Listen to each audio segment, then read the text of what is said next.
Hello friends, welcome to Sugan's cookery. இன்றைக்கி நம்ம பார்க்க போகிறது ஒரு சிறுதானிய ரெசிபி தாங்க. நம்ம ஆல்ரெடி நிறைய சிறுதானியம் வெரைட்டி ரைஸ் மாதிரி போட்டிருக்கிறோம். இன்றைக்கி நம்ம பார்க்க போகிறது சிறுதானியத்தை எப்படி அரிசி மாதிரி வடித்து குழம்புக்கு நம்ம சாப்பிட்றது அப்படிங்கிறதான் பார்க்க போகிறோம். இன்றைக்கி நான் எடுத்துருக்கிறது திணை அரிசி.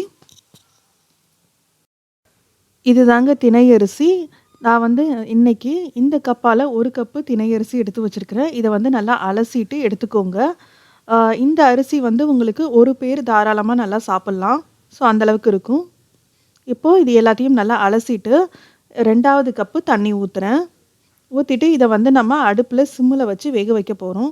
இது வேகிறதுக்கு ரொம்ப நேரம்லாம் ஆகாதுங்க. ஒரு 10லேருந்து 15 நிமிஷம் தான் மேக்ஸிமம் ஆகும்.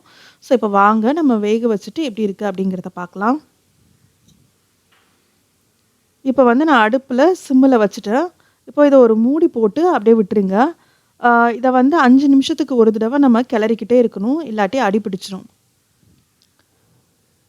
இப்போது ஒரு 5 நிமிஷம் ஆயிடுச்சு. ஓப்பன் பண்ணி பாருங்கள், நல்லா கொதிச்சுக்கிட்டு இருக்கு.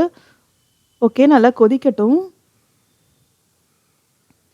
ஸோ இப்போ இன்னொரு 5 நிமிஷம் ஆயிடுச்சு. இப்போ பாருங்கள், ஆல்மோஸ்ட் வெந்துடுச்சு. இந்த டைமில் நம்ம ஒரு கரண்டி வச்சு லைட்டாக கிளறி விடுங்க, இல்லாட்டி அடியில் பிடிச்சிக்கும்.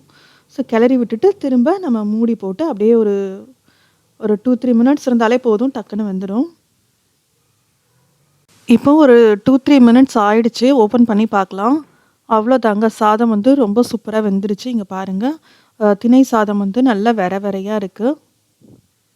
ஸோ இதை விட இன்னும் கொஞ்சம் நம்ம விட்டுட்டோன்னா ஒன்று அடி பிடிச்சிரும், இல்லாட்டி ரொம்ப குழஞ்சிரும். சாப்பிட்றதுக்கு அந்தளவுக்கு உங்களுக்கு நல்லா இருக்காது. ஸோ இதான் கரெக்டான பதம். நம்ம ஸ்டவ்வை ஆஃப் பண்ணிடலாம்.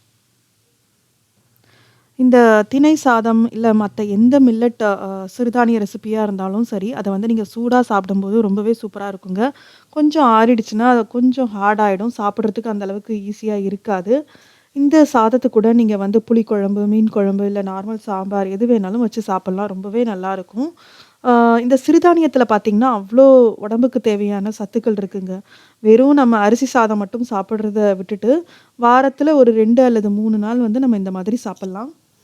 திணை அரிசி சாதம் ரெடி ஆகிடுச்சு. இதே தான் எல்லா மில்லட் ரெசிபிக்கும். ஸோ நீங்கள் வரகு, சாமை, குதிரைவாலி, ஸோ எந்த மில்லட் எடுத்தாலும் இதே மாதிரி தான். 1 கப்பு அரிசிக்கு 2 கப்பு தண்ணி ஊற்றி சிம்மில் வச்சு நீங்கள் வேக வைக்கலாம். வடிக்க தேவையில்லை, ரொம்ப ஈஸி ப்ராசஸ்.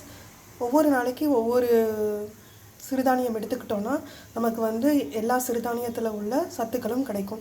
அதனால் முடிஞ்ச வரைக்கும் வாரத்தில் ஒரு 3 நாள் சிறுதானியம் சாப்பிட்டு பழகுங்க, ரொம்பவே நல்லது. இந்த வீடியோ உங்களுக்கு பிடிச்சிருந்ததுன்னா வீடியோவை லைக் பண்ணுங்கள், மறக்காமல் நம்ம சுகன்ஸ் குக்கரி சேனலை சப்ஸ்கிரைப் பண்ணுங்கள். தேங்க்ஸ் ஃபார் வாட்சிங்.